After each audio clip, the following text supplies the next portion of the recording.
আসসালামু আলাইকুম।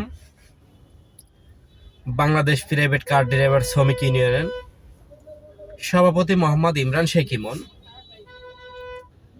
সমস্ত চালক ভাইয়ের বিষয় নিয়ে আজকে কিছু কথা বলতে আসলাম।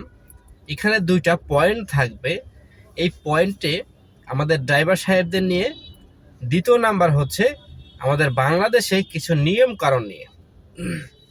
এই নিয়ম কারণের বিষয় আমি আপনাদের এর আগেও বলেছি, আবারও বলছি। বাংলাদেশে আমাদের ড্রাইভারদের উপরে যে পরিমাণ মানুষজন নির্যাতন করে এখন সরকারি করা ধরেছে। তো অবশ্যই আমরা চাই এই নির্যাতন থেকে, এই বৈষম্য থেকে আমরা আমাদের ড্রাইভার সাহেবদেরকে, প্রত্যেকটি চালক ভাইদেরকে আমরা বাঁচিয়ে আনার জন্য চেষ্টা করবো এই শ্রমিক ইউনিয়ন থেকে। অবশ্যই এগুলা করতে হলে আমাদেরকে প্রত্যেকটি ড্রাইভার সাহেবদেরকে অ্যাক্টিভ হতে হবে।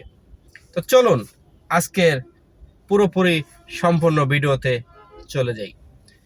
আজকে আমাদের টপিকস থাকবে যেগুলা আমরা ইতিমধ্যে শুনতে পাচ্ছি।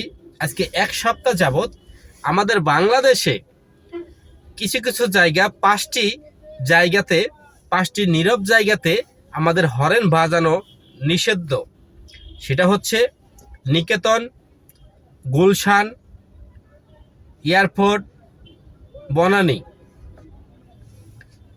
এরকম বিভিন্ন জায়গায়, বসুন্ধরা, বিভিন্ন জায়গাতে হরেন বাজানো নিষেধ।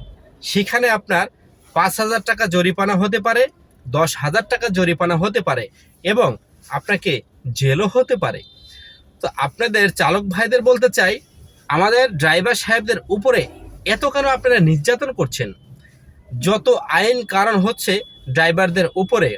তো আসুন, আমাদের ড্রাইভার সাহেবদের বলতে চাই, আমাদের এখনও সময় আছে, আমাদেরকে অ্যাক্টিভ হওয়ার দরকার।